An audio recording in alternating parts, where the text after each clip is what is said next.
पिछले दिनों इलाहाबाद के हाई कोर्ट के द्वारा एक ऑर्डर दिया गया जिसमें उन्होंने बात करी एक कमीशन को अपॉइंट करने की। इस कमीशन का काम क्या था? इस कमीशन का काम था कि जो आपको शाही ईदगाह मॉस्क देखने को मिलता है, उस पर्टिकुलर मॉस्क को ये पर्टिकुलर जो कमीशन है ये इंस्पेक्ट करेगा। बेसिकली हिंदू मानते हैं कि जो लॉर्ड कृष्ण है, भगवान कृष्ण की जो जन्मभूमि है ना, वो यहीं देखने को मिलती है। तो मथुरा के अंदर जो शाही ईदगाह मॉस्क है, उसके प्रेमिसेस को इंस्पेक्ट करने के लिए इलाहाबाद हाई कोर्ट ने इस कमीशन को अपॉइंट किया था। पर सुप्रीम कोर्ट ने अब इसके ऊपर स्टे लगा दी है। ऐसा क्यों? सुप्रीम कोर्ट ने कहा है कि आपने जो ऑर्डर पास किया ना, वो क्लियर ग्राउंड्स के ऊपर नहीं था, बहुत ही वेग, बहुत ही ऑमनिबस था।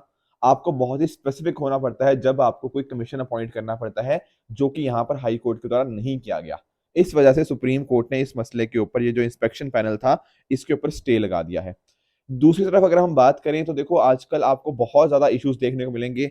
स्पेशली ये जो गाजा वाला कॉन्फ्लिक्ट है ना, इसकी टेंशन हमें पूरे एरिया के अंदर देखने को मिलती हैं।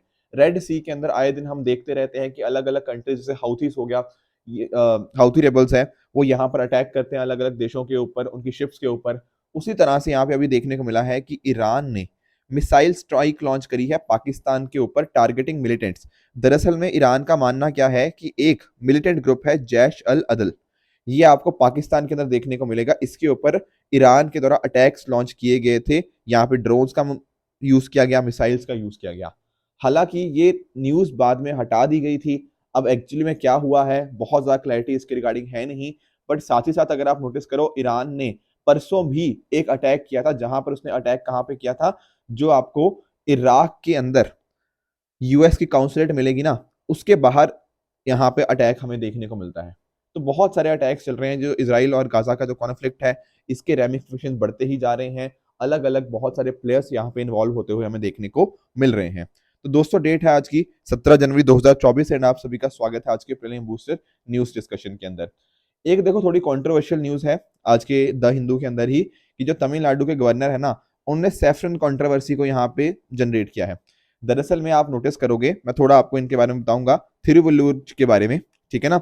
तो इनके यहाँ पर जो तमिलनाडु के आपको गवर्नर देखने को मिलते हैं, आर एन रवि जी। इस पर्टिकुलर दिन के ऊपर ना, इन्होंने यहाँ पर इनके सेफ्रन पोर्ट्रेट को यहाँ पे, उनको यहाँ पे ट्रिब्यूट्स पे किए। अब एक्चुअल में पता क्या है, देखो नॉर्मली जब भी कोई भी यहाँ पे इस तरह से इनकी पेंटिंग होती है, वो व्हाइट कपड़ों में होती है। पर यहाँ पर इनके द्वारा जो भगवा रंग के अंदर इन्होंने यहाँ पर इसको ट्रिब्यूट पे किया, तो थोड़ा सा इसके रिगार्डिंग कंट्रोवर्सी इमर्ज हो चुकी है कि इनको भी सेफ्रनाइज किया जा रहा है। हम उस कंट्रोवर्सी में नहीं जाएंगे, हमें थोड़ा सा थिरुवल्लुवर जी के बारे में जानना चाहिए। देखो, इनको, ये एक तमिल पोइट एंड फिलोसफर रहे हैं, जिनकी बहुत सारी इंपॉर्टेंट टीचिंग्स रही हैं। स्पेशली अगर मैं बात करूं ना, तो जैसे आपने धर्म, अर्थ और काम के बारे में सुना होगा, ठीक है। धर्म होता है आपका what is your duty, code of conduct क्या है। अर्थ होता है आपका जो वेल्थ की बात करते हैं। काम भी आप जानते होंगे, ठीक है ना। तो ये सारी चीजों के ऊपर इन्होंने अपनी टीचिंग्स को अलग अलग तरह से डिवाइड किया गया है। इनके टोटल 1330 कपलेट्स आपको देखने को मिल जाएंगे, जिनको 133 सेक्शन इंटू 10 के अंदर, तो 133 इंटू 10 के अंदर डिवाइड है। तो इस तरह से इनके वर्क्स यहाँ पे डिवाइड है। अब जैसे नॉर्दर्न इंडिया के अंदर आप भगवत गीता या रामायण को जिस तरह से हर घर के अंदर आपको देखने को मिलती है ना, उसी तरह से हर तमिल हाउस होल्ड्स के अंदर आपको ये देखने को मिल जाएगी। इनकी टीचिंग्स बहुत ज्यादा मानी जाती हैं कि सच की तरफ कैसे मूव करना है, एथिक्स के ऊपर, ठीक है ना। जो लोग आपने एथिक्स कंप्लीट कर लिया होगा, तो एथिक्स के फैकल्टी ने भी आपको यहाँ पे इनके बारे में बताया होगा किस तरह से अपने काम के लिए, अपने अलग अलग इकोनॉमिक मैटर्स के ऊपर इनके बहुत सारे वर्क्स आपको देखने को मिल जाएंगे। इवन लव और पॉलिटिकल साइंस के ऊपर भी यहाँ पे कुछ इंपॉर्टेंट वर्क्स हैं। इनकी एक बहुत इंपॉर्टेंट बुक है त्रिकुरल, ठीक है ना। तो उसके ऑथर कौन है, यही आपको थिरुवल्लुवर देखने को मिल जाते हैं। एक इंपॉर्टेंट चीज आपको और पता होना चाहिए कि यहाँ पर 16वीं सदी के अंदर एक टेम्पल इनको डेडिकेट किया गया था, जो कहाँ बनाया गया था, चेन्नई के माइलापुर के अंदर एक काम्बरेश्वर टेम्पल कॉम्प्लेक्स के अंदर, ठीक है। तो ये चीज भी आपको यहाँ पे पता होनी चाहिए इनके बारे में। बाकी डेफिनेटली देखो, ये मेंस पर्सपेक्टिव से ज्यादा इंपॉर्टेंट है, इनकी जो टीचिंग्स हैं। तो एथिक्स के अंदर आप इनको पढ़ते भी हो, तो मेंस के अंदर इनके रिगार्डिंग क्वेश्चन आ सकता है, जैसा पिछले साल गुरु नानक देव जी के बारे में पूछा गया था। नेक्स्ट टॉपिक की तरफ आगे बढ़ते हैं, that is the global cooperation barometer 2024 report, world economic forum. देखो, कल जो हमने प्रैक्टिस क्वेश्चन डिस्कस किया था ना, उसके अंदर हमने वर्ल्ड इकोनॉमिक फोरम के बारे में पढ़ा था कि बेसिकली किस तरह से इसका 1971 के अंदर फॉर्मेशन देखने को मिलता है, क्लॉस श्वाब का क्या रोल था, नॉट फॉर प्रॉफिट ऑर्गेनाइजेशन है, ये सब हम कल डिस्कस कर चुके हैं।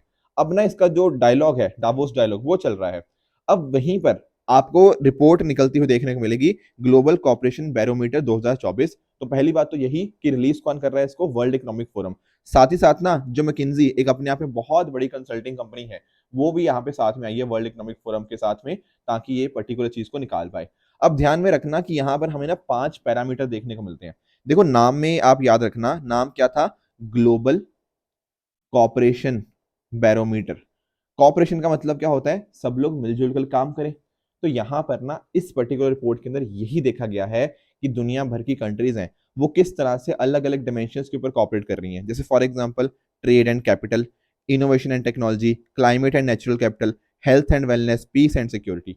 आप खुद एक चीज नोटिस करो, अगर देशों के बीच में कॉपरेशन नहीं होगा तो ये सारी चीजें डेफिनेटली इंपैक्ट हो रही हैं।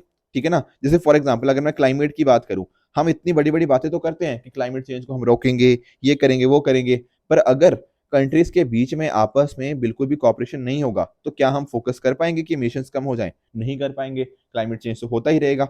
उसी तरह से अगर देखो हम लोगों को साथ में आगे बढ़ना है ना, जैसे आर्टिफिशियल इंटेलिजेंस हो गया, बहुत से इस तरह की अलग अलग चीजें आती हैं, उनके अंदर अगर हम चाहते हैं इनके अंदर आगे प्रोसीड करना, तो कंट्रीज एक दूसरे से बहुत सारी चीजें सीख सकती हैं आपस में कॉपरेट करके। तो ये चीज भी है। ट्रेड एंड कैपिटल भी उसी तरह से आप देख पाओगे। हेल्थ एंड वेलनेस, ठीक है ना, इंडिया ने जैसे कोविड-19 पैंडेमिक के अंदर बहुत सारी नई नई टेक्नोलॉजीज थी, हमने दुनिया के साथ वो शेयर भी करी, तो उससे फायदा मिलता है। और साथ ही साथ जो कॉन्फ्लिक्ट होते हैं ना आपस में, अगर उनको हम हटा के एक शांति के रास्ते के ऊपर जाएं तो वहां पर भी वो चीज इंपॉर्टेंट बन जाती है। तो कॉपरेशन बेसिकली अपने आप में बहुत ज्यादा इंपॉर्टेंट है। पर इस रिपोर्ट ने यह बताया कि भैया कुछ चैलेंजेस हैं। जैसे फॉर एग्जाम्पल आप नोटिस कर रहे हो कि यार ये इतनी सारी जो वॉर्स वगैरह चल रही हैं आपस में, चाहे रशिया यूक्रेन की बात कर लो, अब हमास और इसकी बात कर लो आपकी इसराइल की, या फिर ऑन द अदर हैंड जो नई नई पावर डायनामिक्स आ रही हैं, चाइना जिस तरह से असर्टिवनेस दिखा रहा है, ये सारी चीजें कहीं ना कहीं बहुत बड़े चैलेंजेस की तरह बन के सामने आ रही हैं। बाकी यहाँ पर इन्होंने फ्रंटियर टेक्नोलॉजीज को भी एक बहुत बड़ा खतरा माना है। देखो आज से ना बहुत साल पहले स्टीफन हॉकिंस जी ने एक बात बोली थी कि यार जो आर्टिफिशियल इंटेलिजेंस है ना, वो या तो दुनिया के लिए सबसे बढ़िया बात है या दुनिया के लिए सबसे खराब बात है। ठीक है ना। तो एक्चुअल में आर्टिफिशियल इंटेलिजेंस के भी बहुत सारे चैलेंजेस हमें यहाँ पे आज के समय देखने को मिले हैं। तो वो भी एक फ्रंटियर टेक्नोलॉजी के अंदर हमें देखने को मिल जाती है। और क्या बोला गया है सर रिपोर्ट के अंदर, रिपोर्ट के अंदर ये भी बोला गया है कि 2020 से लेकर 2022 के बीच में ना, ये पिछले दो से 3 साल हैं, इसके अंदर हमें एक डिक्लाइन देखने को मिला है कॉपरेशन के अंदर। कोशिश करी है पर डिक्लाइन है। एक्चुअल में क्या हुआ है, बहुत सारे जियोपॉलिटिकल टेंशंस जो कि आप वॉर से समझ सकते हो, बहुत सारी पैंडेमिक के बाद रिस्ट्रिक्शंस आई हैं, उन रिस्ट्रिक्शंस की वजह से कुछ इश्यूज आए हैं। ठीक है, जैसे फॉर एग्जांपल 2023 में ये स्लो डाउन हमें देखने को मिला है। पैंडेमिक के बाद थोड़ा बड़ा जरूर था, पर 2023 में फिर से स्लो डाउन आ गया।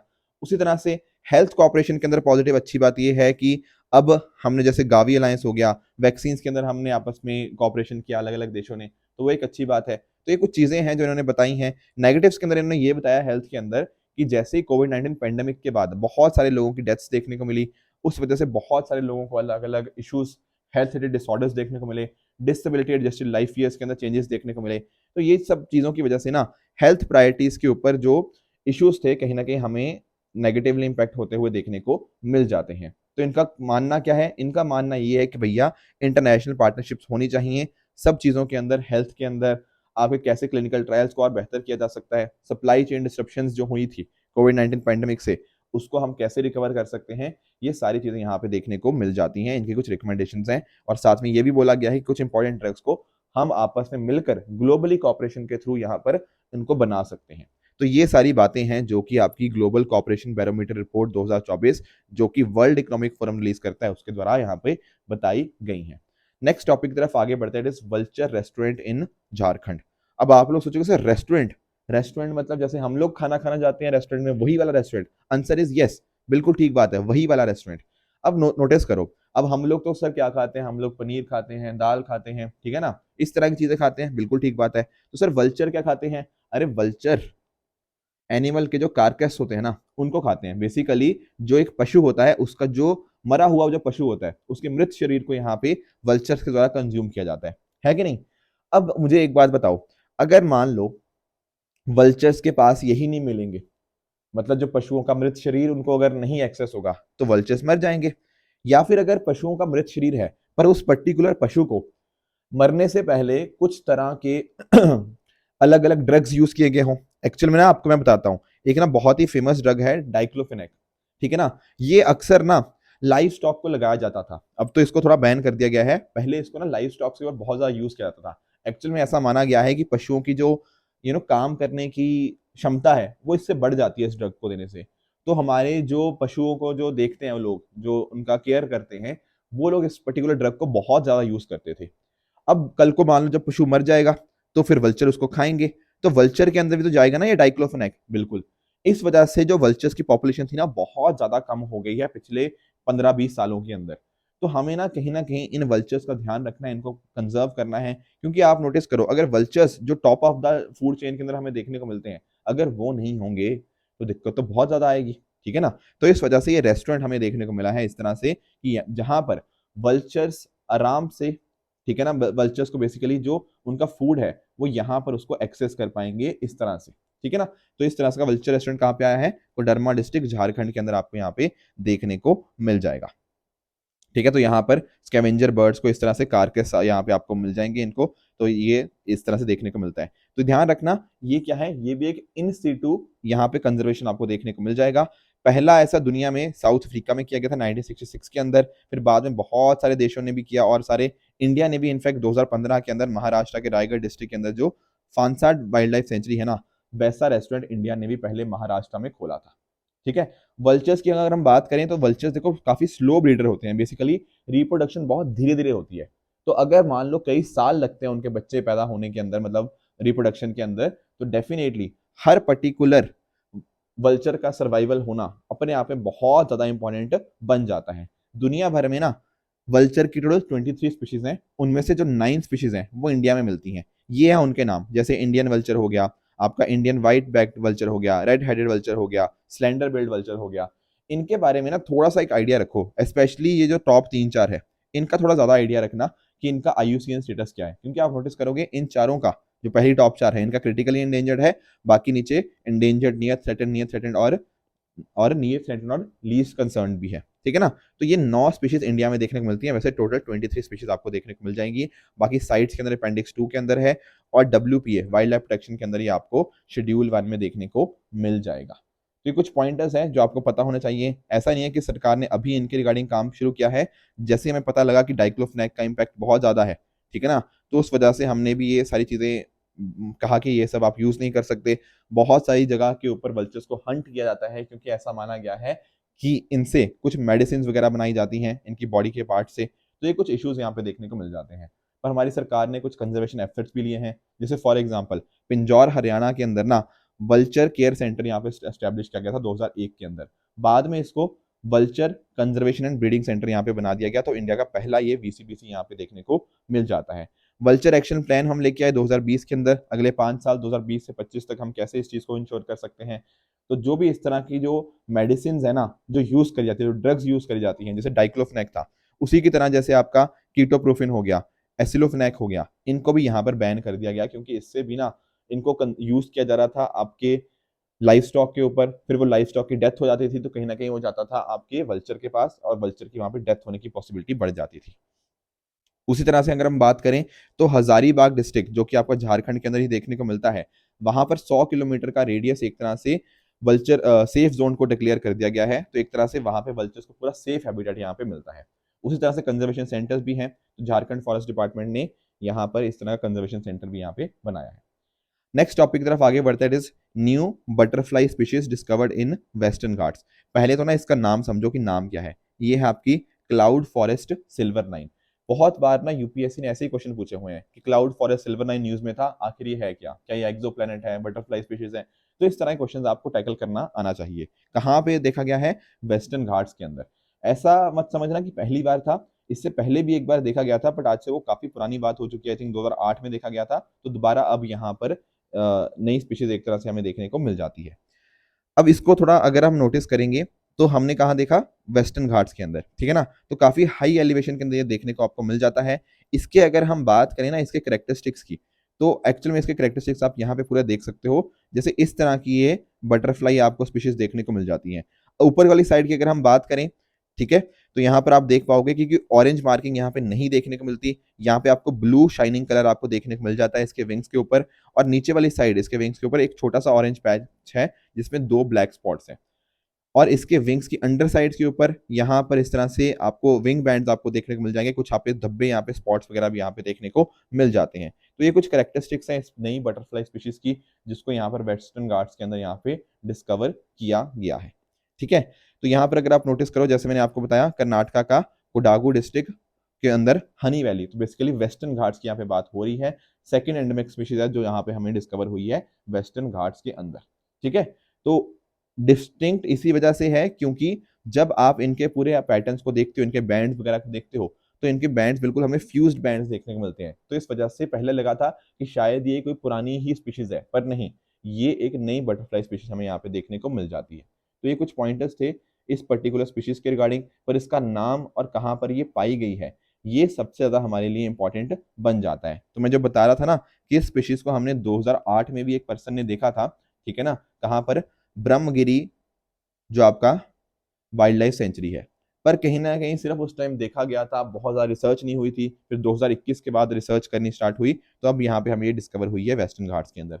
थोड़ा सा आपको ब्रह्मगिरी के बारे में जानना चाहिए, ब्रह्मगिरी वाइल्ड लाइफ सेंचुरी के बारे में। तो ये वही है, कर्नाटका के कोडागु डिस्ट्रिक्ट के अंदर आपको देखने को मिल जाती है, उसके सदर्न पार्ट के अंदर। वहां पर जो हिल है ना, ब्रह्मगिरी हिल, उसी के ऊपर इसका नाम यहाँ पे हमें देखने को मिल जाता है। एक यहाँ से रिवर रिवर लक्ष्मण तीर्थ जो है ना, यही इसी सेंचुरी से वो इमर्ज होती है, रिवर लक्ष्मण तीर्थ, जो कि कावेरी नदी के आगे जाके ट्रिब्यूटरी बनती है। बाकी आप नोटिस कर सकते हो यहाँ पर आपको डिफरेंट डिफरेंट तरह की वेजिटेशन देखने को मिल जाएगी। सेमी एवरग्रीन हो गया, वेट एवरग्रीन हो गया, हाई एल्टीट्यूड ग्रासलैंड हो गया, शॉल्ट फॉरेस्ट हो गया, ये सारे आपको देखने को मिल जाते हैं। बाकी टाइगर, एलिफेंट्स और इंडियन गौर आपको मेजरली यहाँ पे देखने को मिल जाते हैं। रोजवुड, नंदी और मठी भी आपको यहाँ पे प्लांट स्पीशीज देखने को मिल जाती है। तो ये कुछ पॉइंटर्स थे जो आपको इस पर्टिकुलर चीज के बारे में पता होने चाहिए। नेक्स्ट आगे चलते हैं, India's first dark sky park. मैं आपको समझाता हूं कि आखिर ये मुद्दा क्या है। देखो, यहाँ पे देख रहे हो ये कितना बढ़िया नज़ारा दिख रहा है। बिल्कुल सर, नज़ारा तो बहुत बढ़िया दिख रहा है, पर एक्चुअल में ना समय समय के साथ ना ये नज़ारे खत्म हो रहे हैं। सर क्यों? क्योंकि हो रही है क्या? Light pollution. ठीक है ना, लाइट पोल्यूशन हो रही है।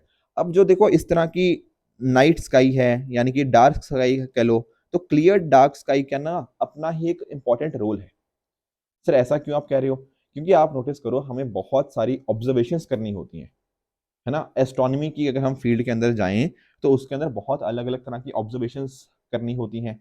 एट द सेम टाइम हमारे पास कुछ और अच्छे, जो हमें अच्छे सुंदर नज़ारे अगर हमें देखने होते हैं, तो उसके लिए इस चीज़ का रोल पड़ जाता है। आपकी जो लोकल कम्युनिटीज़ हैं उनके लिए हो गया, और साथ ही साथ अगर हमें अपने नेचर को कंजर्व करना है ना, तो उसके लिए भी ये डार्कनेस इंपॉर्टेंट है। इकोलॉजिकल इंटीग्रिटी को मेंटेन करना है, उसके लिए भी ये इस तरह की डार्क स्काई इंपॉर्टेंट हमें बन जाती है। अब इस टाइम के ऊपर ना, जो पेंच टाइगर रिजर्व है महाराष्ट्र का, महाराष्ट्र के अंदर भी है और कुछ हिस्सा इसका मध्य प्रदेश के अंदर भी है पेंच टाइगर रिजर्व का। तो 2 स्टेट्स में देखने को मिलता है, एक मध्य प्रदेश और महाराष्ट्र के अंदर। उसको यहाँ पे मार्क किया गया है इंडिया का पहला डार्क स्काई पार्क, और एशिया के अंदर ये 5वां डार्क स्काई पार्क आपको देखने को मिल जाएगा, जो कि नाइट स्काई को प्रोटेक्ट करेगा और आपके लाइट पोल्यूशन को प्रिवेंट करेगा। तो क्या होता है सर डार्क स्काई पार्क? ये एक एरिया होता है एक पार्क के सराउंडिंग या एक ऑब्जर्वेटरी के, जो कि आर्टिफिशियल लाइट पोल्यूशन को यहाँ पे रिस्ट्रिक्ट करता है। तो इस तरह से क्या होता है, एस्ट्रोनॉमी प्रमोट होती है, और जो बाकी पॉइंटर्स बताए मैंने आपको वो भी आप यहाँ पे समझ गए होंगे। तो ये सर्टिफिकेट देता कौन है? इंटरनेशनल डार्क स्काई एसोसिएशन के द्वारा ये चीज दी जाती है, ताकि एस्ट्रोनॉमी को हम यहाँ पे प्रमोट कर पाए। ठीक है ना। तो इस तरह की चीजें जैसे रेट्रोफिट्स होंगे, एजुकेशन होगा, लाइटनिंग पॉलिसी यहाँ पे प्रमोट होगी, तो ये सारी सिग्निफिकेंस इसके यहाँ पे हमें देखने को मिल जाती है। डेफिनेटली इसका कल्चरल भी इंपॉर्टेंस है, नेचुरल तो है ही है, हिस्टोरिकल रिसोर्स भी पॉइंट हमारे लिए बन जाता है। तो जैसे मैं आपको बता रहा था, इकोलॉजिकल इंटीग्रिटी इंप्रूव होगी और हमारी कम्युनिटीज की वेलबींग भी यहाँ पे इंप्रूव होती है। थोड़ा सा मैं पेंच टाइगर रिजर्व के बारे में बताता हूँ। जैसे मैं आपको बता रहा था, ये आपको 2 स्टेट्स मध्य प्रदेश महाराष्ट्र में देखने को मिल जाएगा। यहाँ से पेंच रिवर निकलती है, जो कि इस टाइगर रिजर्व को 2 पार्ट्स में डिवाइड कर देती है। ठीक है, एक यहाँ पे रेजरवायर भी है, तोतला 2 रेजरवायर आपको देखने को मिलता है। इसके अलावा अगर आप इसके बात करें इसके प्रेडेटर्स की, तो यहाँ पर आपको tigers, leopards, wild dogs, valves देखने को मिल जाएंगे, और बहुत सारा आपका फ्लोरा, जैसे, ठीक है ना, फ्लोरा नहीं यहाँ पे फोना आएगा, ठीक है, इसको आप ठीक कर लेना। तो वो सब चीज़ें भी आपको यहाँ पे देखने को मिल जाती हैं। ठीक है, ये उल्टा लिख दिया, ठीक है, उल्टा आ गया यहाँ पे। तो यहाँ पे फ्लोरा के अंदर आपके ड्राई डेसिडुअस फॉरेस्ट हो गया, आपके फ्लोरल जैसे महुआ ट्री हो गया, फ्लाश ट्री हो गया, टीक ट्री, ये इंपॉर्टेंट चीज़ें यहाँ पे आपको पेंच टाइगर रिजर्व के अंदर देखने को मिल जाती हैं। तो आईओए के बारे में बात करें, इंडियन एस्ट्रोनॉमिकल ऑब्जर्वेटरी के बारे में, तो ये कहाँ पे सिचुएटेड है? बेसिकली आप नोटिस करो, हमें बहुत सारी ऑब्जर्वेशंस करनी है एस्ट्रोनॉमी के पर्सपेक्टिव से, तो वहां पर हमें लद्दाख हानले के अंदर आपको ये ऑब्जर्वेटरी एक देखने को मिल जाती है। ये एडिशनल इन्फॉर्मेशन है जो आपको यहाँ पे पता होनी चाहिए। इसको ऑपरेट कौन करता है? Indian institute of astrophysics. ये इंडिया का पहला डार्क स्काई रिजर्व है। समझना, मैंने क्या बोला था? पहला डार्क स्काई पार्क कौन सा है? तो वो है आपका पेंच। पर डार्क स्काई रिजर्व कौन सा है? वो यहाँ पे आपको ये हानले लद्दाख के अंदर आपको देखने को मिल जाता है, that is Indian astronomical observatory. ठीक है, वेस्टर्न हिमालयस जैसे मैंने बताया लद्दाख के अंदर at an elevation of 4,500 meter आपको ये लोकेटेड देखने को मिल जाएगा। उसी तरह से IAU यानी कि इंटरनेशनल एस्ट्रोनॉमिकल यूनियन क्या है? ये एस्ट्रोनॉमी को प्रमोट करने के लिए अलग अलग जगह के ऊपर रिसर्च क्या हो रही है, किस तरह से उसको आपस में कोऑपरेशन करना है, उसके लिए यहाँ पे हमारे पास एक यूनियन है IAU के नाम से, तो ये भी आपको पता होना चाहिए। तो ये था आज का डिस्कशन। आज का होमवर्क क्या रहेगा? ये 3 क्वेश्चन मैं आपको दे रहा हूँ जिनका आंसर मुझे ट्रू और फॉल्स की फॉर्म में आप मुझे नीचे कमेंट्स में बताओगे। कल जो होमवर्क दिया था उसका आंसर डिस्कस कर लेते हैं। मकर संक्रांति एक हार्वेस्ट फेस्टिवल की तरह सेलिब्रेट करी जाती है, बिल्कुल ये बात बिल्कुल करेक्ट है। भीतरकनिका नेशनल पार्क की बात करें तो ये वेस्ट बंगाल के अंदर नहीं, ये हमें ओडिशा के अंदर देखने को मिल जाएगा, तो सेकंड स्टेटमेंट आपकी फॉल्स हो जाएगी। थर्ड हम बात करें सॉल्ट वाटर क्रोकोडाइल्स की, तो ये फ्रेश वाटर ऑफ एस्ट्रीज के अंदर देखने को मिलती है, नहीं, अरे नाम में ही है, ये actually brackish water of estuaries में आपको देखने को मिलती है, तो तीसरा फॉल्स हो जाएगा। माउंट मरापी की बात करें तो रिंग ऑफ फायर का पार्ट है, yes that is Indeed correct. और क्या क्वेश्चंस होमवर्क रहेंगे? पहला आपका रहेगा HPV के बारे में, इसको कोशिश करना है इसको आंसर करने की, फिर कल अकॉर्डिंगली इसको हम डिस्कस कर लेंगे, बट ट्राई जरूर कर रहिएगा इस क्वेश्चन को। दूसरा आपका होमवर्क रहेगा इंडिया ताइवान बायलैटरल रिलेशनशिप के बारे में, इजी क्वेश्चन है, आसानी से कर पाओगे। फिर कल जो होमवर्क दिया था कुछ वॉल्केनोज और उनकी लोकेशन के बारे में, इनको एक बार डिस्कस कर लेते हैं। वैसे तो देखो मैंने आपको समझा ही दिया था यहाँ पर अलग अलग, बट आप 2-3 के बारे में जानने की कोशिश करो। जैसे अगर मैं बात करूं आपका माउंट मरापी की, ये तो मैंने कल ही आपको समझाया था माउंट मरापी के बारे में, ठीक है ना? कहाँ पर है ये? देखो ये रहा आपका इंडोनेशिया के अंदर, ठीक है ना? उसी तरह से अगर मैं बात करूं माउंट एटना की, तो ये सिसिली आपको इटली के अंदर देखने को मिल जाएगा, राइट? तो ये कुछ इंपॉर्टेंट लोकेशंस थी जो आपको पता होनी चाहिए। माउंट मरापी फिलीपींस के अंदर नहीं, इंडोनेशिया के अंदर है। माउंट ये जो उलावन है ये PNG के अंदर पपुआ न्यू गिनी के अंदर ही है। माउंट एटनी सिसिली इटली के अंदर ही है। तो दरअसल में 2 पेयर्स यहाँ पे करेक्ट हैं। यहाँ पर ना मैंने कुछ लिस्ट दे दी आपके लिए जो इंपॉर्टेंट इरप्शंस हुई थी वॉल्केनोस की 2023 में, तो प्लीज इनको एक बार इस लिस्ट को गो थ्रू कर लीजिएगा, ये आपको PDF हमारे टेलीग्राम चैनल पे मिल जाएगी। दूसरा होमवर्क मैंने आपको दिया था फेस्टिवल और उनकी स्टेट्स के कॉरस्पॉन्डिंग, तो बिल्कुल इजी था। देखो ये रहा आपका माघ बिहू जो कि आपका असम के अंदर ही है, so that is correct. Pongal आपको यहाँ पे देखने को मिलेगा तमिलनाडु के अंदर, ये भी करेक्ट है। मकर विलिक्कू आपको यहाँ पे केरला के अंदर देखने को मिल जाएगा। तो तीनों के तीनों स्टेटमेंट यहाँ पे करेक्ट है, तो ऑप्शन डी यहाँ पे सही आंसर बन जाएगा। दोस्तों ये थी आज की डिस्कशन। अगर आपको इसकी PDF चाहिए तो आप हमारे Telegram channel PW only official पे जाके इसकी PDF डाउनलोड कर सकते हो एंड अपनी प्रेपरेशन को और भी बेहतर बना सकते हो। तो दोस्तों keep working hard, goodbye and good luck.